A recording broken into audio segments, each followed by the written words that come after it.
Welcome back to my channel, everybody. I know it's been a minute. I'm sorry. Um, I ain't got an excuse. I just been in my own way. That's all it is. Searching for perfection, um, not even knowing that perfection just doesn't exist. Um, and perfection is subjective because what's perfect for me may not be perfect for you, and it is what it is. But I wanted to come on here and give you guys a quick intro to my channel because I realized that in my first episode, I did start off with a little intro, but I didn't get down to the nitty. And that's because my first episode was a little rushed, and that's okay. That episode was actually very special to me, and I wanted to put it out. I wanted it to coincide with my daughter's 11th birthday. If you haven't seen that episode, I will link it below. It is a letter to 16-year-old baby J, who, had a baby at 16. So it was a letter to 16-year-old baby J 11 years later, letting her know of our success and letting her know that she will be okay and that we are taking care of her.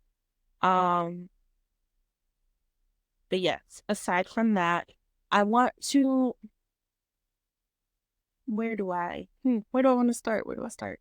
Um, what is my vision for this channel? I want this channel to be um a safe space. I know I said that before. And what do I mean by safe space? I want people to see themselves through me. That makes sense, but I want them to be able to identify with me and when they come to my channel. I don't want everyone to just see perfect, polished all the time because nobody is perfect and polished all the time. I don't want to hone in or box myself into a certain niche. I want this channel to evolve. I want the content on this channel to evolve and I continue to evolve. Right now, I am in my self-development era, right? I am in my soul searching era. I am in my self-development era. I am in my who am I? Who am I to myself and who am I when I show up for other people? And right now, that is what my content will be geared towards. But like I said, as I evolve, I want to continue to evolve my content. Right now at this moment, we will be um talking about motherhood. We'll be talking about wifehood. Because they're hoods, okay? They are hoods. At least over here. We are not in the Beverly Hills. Not yet. We will be one day. But right now we are in the hood of motherhood and wifehood. um, I want to talk about mental health. I strive to be a mental health advocate. Because to see someone, and I say this in a humble way, as resilient as me struggle so bad with her mental health. I want to be an advocate for that. I want people to understand that when you hear someone say that they're depressed or that they're struggling with mental health, it doesn't always have to be ugly. Sometimes depression might be looking you right in the face and might be laughing and smiling with you, but you don't understand that that person is dying inside. The person doesn't even want to live past this conversation that they're having with you. And I'm glad that the mental health stigma now in 2024, and I think it's been a while now. I would say maybe since COVID, there has been a huge, you know, um, kind of acceptance of mental health, and this is really a thing. There's no health without mental health. But yeah, I strive to just really be an advocate for it because man, don't no one struggle like their mental health like I do. And let me not say that because that sounds crazy to say nobody struggles like I do because I don't know their struggle, but girl, your girl be struggling, okay? Be down in the trenches. Um, what else? I am I am a mother, I am a wife, I'm a student. I'm still a student, we're still learning. I'm a student. So I want to talk about that. I want to talk about my experience of being an adult learner, being a student while I'm an employee.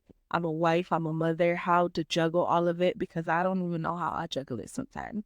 Um, I work, I have an interesting career that I may not be able to talk about because of the nature of my career. I may not be able to talk about it in great length, but I there are a lot of life lessons that come from my job that I do want to touch on. Um, Very surface level again because of the nature of my job. I can't go too much in detail. Um, but yeah, guys, I want this to be conversational style. I don't want to be pretty and polished all the time because that is just too much pressure. And I believe that the the lessons that I'm learning and the content that I want to talk about is more important than being pretty and polished all the time. Do I also want to bring on, friends? I want to bring on friends. I want to bring on coworkers. I would like to have like an interview style or conversational style with other people. I have a lot of great ideas for this channel. I just need to get out my own way and just remember that perfection does not exist. And my therapist slapped me with that one the last time I saw her because she asked me about it. She was like, "How's your podcast going?" And I was like, "Girl, it's not." And she's like, "Well, why?" And I was telling her, like, I have a vision for my podcast. I have an idea of what I want this to be. But I haven't perfected the vision. And I, it's so bad.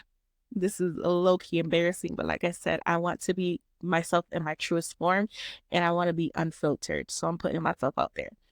But I was telling her it's so bad that I can't even watch an episode that I record without picking it apart. I have to send my episodes to my sister or my husband and get their feedback because I can't get past the intro without ripping it apart and just saying it's not good enough. And so along that, I said something along the lines of like, the perfectionist in me won't let me see my greatness. And she's like, it doesn't exist. And I'm like, what doesn't exist? Because what are you talking about? Like, what I just said doesn't exist? Like, am I lying to you? And she's like, perfection doesn't exist. And I sat there like, hmm, what? Like, what do you mean? Because I'm telling you, I've been a perfectionist my whole life. And I've struggled with this my whole life. You're telling me it doesn't exist? She said, no, perfection is an illusion. What is perfect? Because what's perfect for you may not be what's perfect for me. Who decides it? Who puts the standard on perfect? And I'm like sitting there like, I can't even answer this question. We're gonna have to come back to the next session and I might be able to give you an answer. But right now you caught me off guard with this one. And I went home and I sat with those words and I'm like, I've allowed perfection to drown me and steal so many opportunities from me. And when you sit down and think about it, it doesn't exist. It doesn't because again, what is perfect for you may not be perfect for me. And who sets the standard on perfect, right? So here's to not letting perfectionism get in my way. Here's to standing on my truth and speaking my truth despite not feeling good enough. Ooh, that's a hard one to have to admit to. But we're being we're being unfiltered here. And it's funny because I'm somebody that the people who know me, this is so funny. The people who know me, I'm big for saying, fuck it, I'm just gonna speak the truth. Fuck it, I'm just gonna speak my truth. It is what it is. Here's the truth, raw and unfiltered. But do I always speak the truth?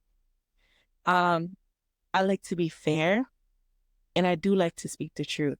But do I always speak the truth to myself when I don't feel like I'm good enough, when I don't feel like I'm qualified? Can I acknowledge those feelings for myself or do I ignore them? Am I afraid of letting the world know and letting people know that I don't feel qualified for the spaces that I am in. I don't feel um good enough. Yeah. And that's a hard truth to swallow because that is oftentimes my truth. And it's scary to have to come to that realization. But ignoring it isn't going to do anything for me. And that is another thing. This is something that within the last 2 years of my life, I've recently, I've been hit, that truth has smacked me in the face. There's a problem here, Jericho. And you know that something needs to change. Ignoring it isn't going to change it. So if you know that there's a problem and you're unhappy with this, you have no choice but to look this in the face and battle with it. Battle with it, give it to God, but battle with it in the sense of you're going to sit with it and you're going to see what needs to change and you're going to change it. I went up on a little tangent there, but yeah, guys, this is the end of my intro video. I have my next episode that I will be putting out. It's going to be my episode on depression.